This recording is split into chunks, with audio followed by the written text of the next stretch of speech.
Bismillahirrahmanirrahim.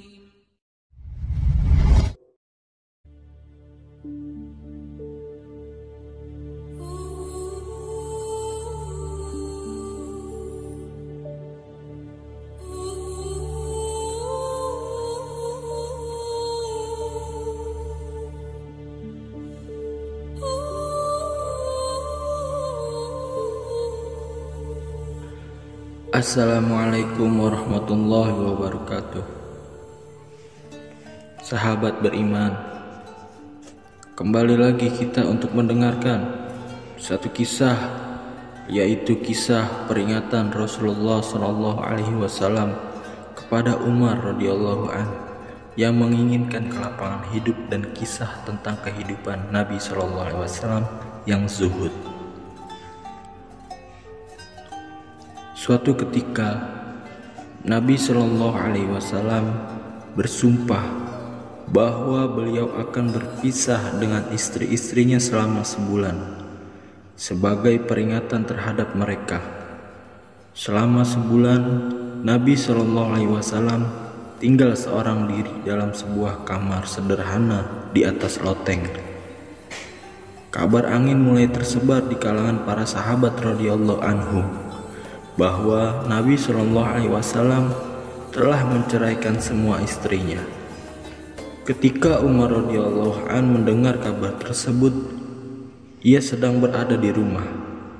Ia merasa khawatir dan segera berlari menuju masjid. Di masjid terlihat para sahabat radhiyallahu anhum sedang duduk menangis karena takut akan kemarahan Nabi SAW.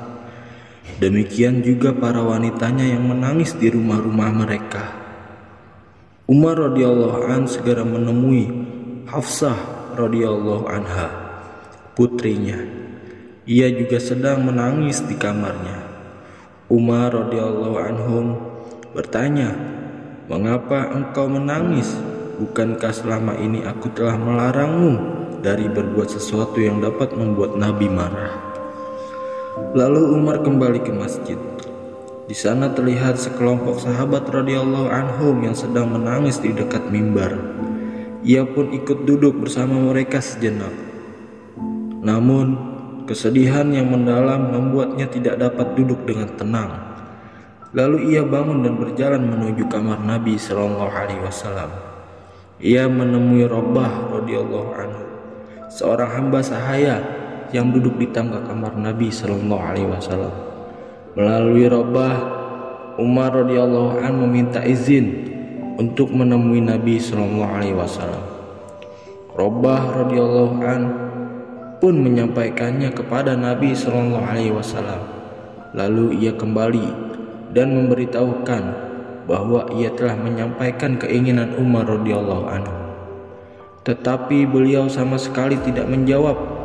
Kemudian Umar mencoba lagi untuk meminta izin. Akhirnya mereka putus asa dan duduk kembali di dekat mimbar. Namun ia tetap tidak dapat duduk dengan tenang.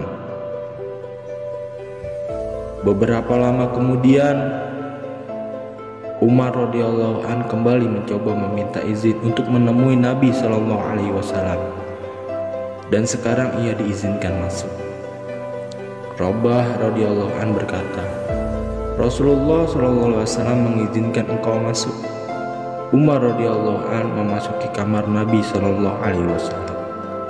Ia melihat Nabi SAW sedang berbaring di atas sehelai tikar dari pelepah kurma, tanpa alas kain sedikit pun, sehingga guratan tikar itu terlihat jelas di badan Nabi SAW yang putih, bersih, dan indah itu. Di kepala beliau terdapat sebuah bantal kulit binatang yang berisi serambut kurma.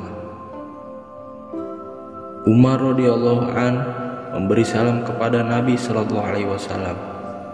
Umar radhiyallahu anhu bercerita, "Yang pertama kali aku katakan kepada beliau adalah, 'Apakah engkau telah menceraikan istri-istri engkau?' Jawabnya, 'Tidak.' Aku pun merasa lega dan sambil bergurau aku berkata, "Ya Rasulullah, kita kaum Quraisy selalu menguasai kaum wanita kita. Tetapi ketika kita tiba di Madinah, kaum laki-laki Ansor dikuasai oleh wanita mereka, sehingga wanita-wanita kita pun terpengaruh oleh mereka." Aku berbicara beberapa ucapan yang membuat Nabi SAW tersenyum.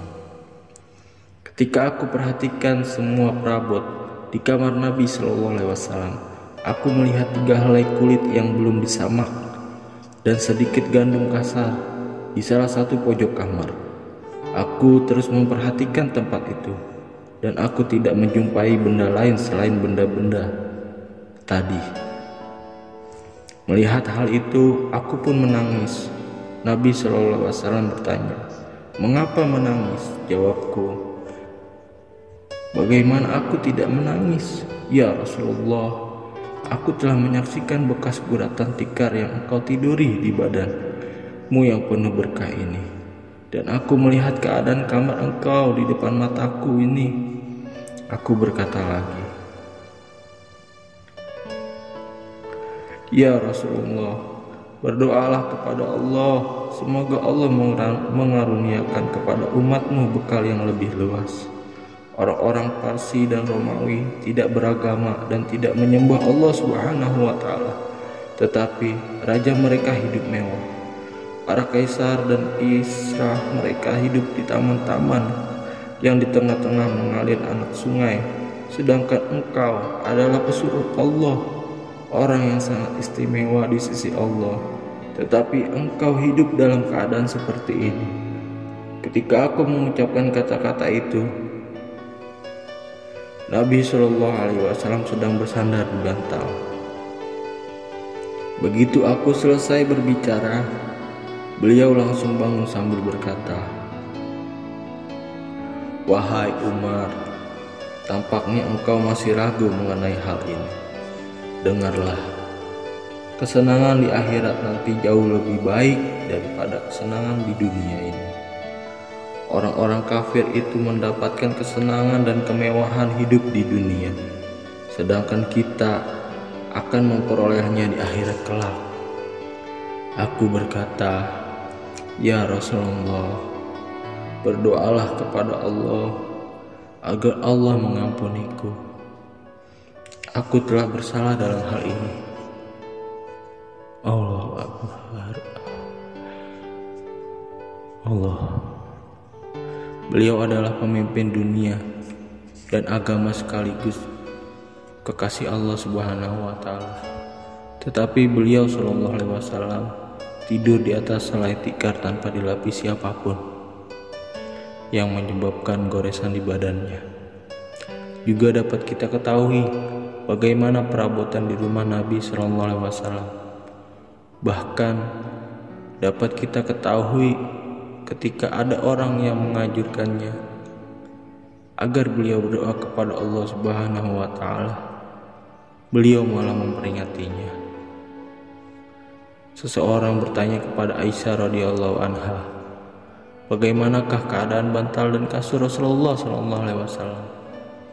Jawab Aisyah radhiyallahu anha, "Bantal beliau terbuat dari kulit binatang yang berisi serabut kurma."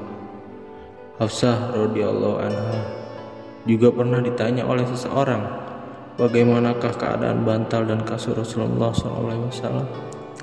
Jawabnya, "Tikarnya dari sehelai karung yang dilipat 2.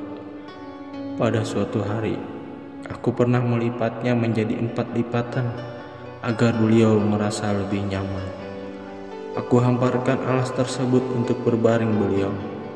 Keesokan paginya, Nabi SAW bertanya kepadaku, 'Apa yang telah kamu hamparkan untukku tadi malam?' Jawabku, 'Kain yang sama, tetapi aku melipatnya menjadi 4 lipatan.' Sahut beliau, 'Lipatlah seperti dulu. Kenyamanan seperti tadi malam telah menghalangiku dari bangun tahajud.'" Allah Akbar. Sedangkan keadaan kita sekarang ini selalu ingin tidur di atas kasur yang empuk dan nyaman. Perhatikanlah betapa Allah Subhanahu wa Ta'ala telah mengaruniakan nikmat yang luas. Namun jangankan mensyukurinya, Justru dari bibir kita selalu terdengar keluhan. Astagfirullahaladzim. Astagfirullah. Inilah kisah Rasulullah SAW dengan kejuhutannya. Semoga apa yang kita dengar berkesan di dalam hati kita dan kita niat amal dan sampaikan. Wassalamualaikum warahmatullahi wabarakatuh.